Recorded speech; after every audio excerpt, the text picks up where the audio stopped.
Yang pertama adalah di Turki. Ternyata di Turki itu tindihan itu adalah karabasan.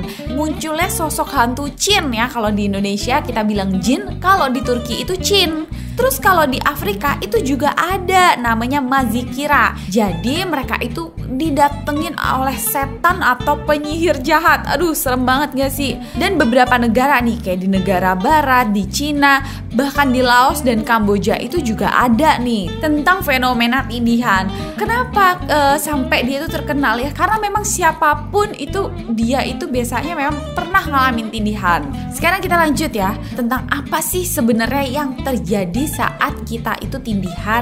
Nih, jadi tindihan itu dalam istilah medis itu disebut dengan sleep paralysis. Jadi dia itu rasanya kayak kita lagi mimpi, terus di mimpi itu kita mau teriak, mau ngelawan, mau gerak aja tuh nggak bisa gitu. Pernah kan ngalamin? Ya, jadi memang ini adalah hal yang wajar yang pernah dialamin. Itu kenapa bisa terjadi? Oke, jadi gampangannya gini. Pada saat kita tidur, kita itu akan mengalami fase REM ya, atau itu adalah fase bermimpi. Nah, pada saat itu biasanya otak kita nih, dia itu akan mengistirahatkan otot-otot ya. Jadi memang pada saat kita tidur, itu memang otak itu memberi perintah supaya seluruh tubuh itu istirahat.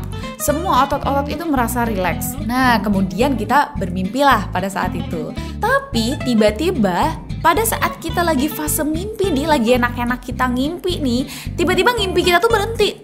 Kita itu dipaksa untuk melek, padahal otak itu belum ngirim sinyal nih buat si otot-otot juga ikutan gerak.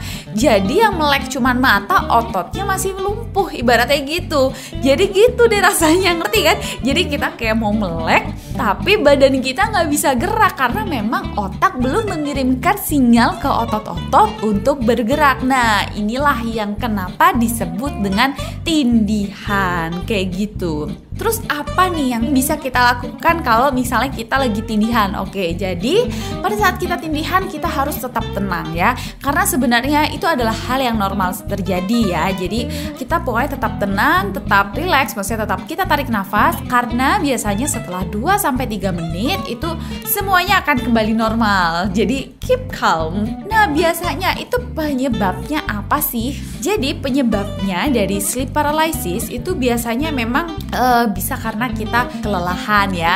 Mau tahu kelanjutannya seperti apa? Buka aplikasi RCTI Plus, pilih Radio Plus, pilih konten kesukaanmu.